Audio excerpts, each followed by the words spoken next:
আমার কাছে টোকেন আছে 6,87,000।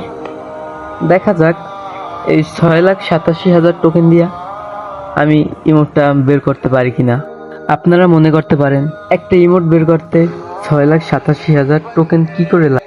টোকেনের সাথে সাথে আমার কাছে স্পিন দেওয়ার কার্ডও আছে 76টি। আমি মোট স্পিন দিতে পারবো 800। দেখা যাক 800 স্পিনের মাধ্যমে কি আমরা ইমোটটি বের করতে পারবো, নাকি পরবর্তীতে এটা খুবই রেয়ারই একটা ইমোট হয়ে যাবে। সেজন্য আপনাদের ভিডিওটির শেষ পর্যন্ত থাকা দরকার।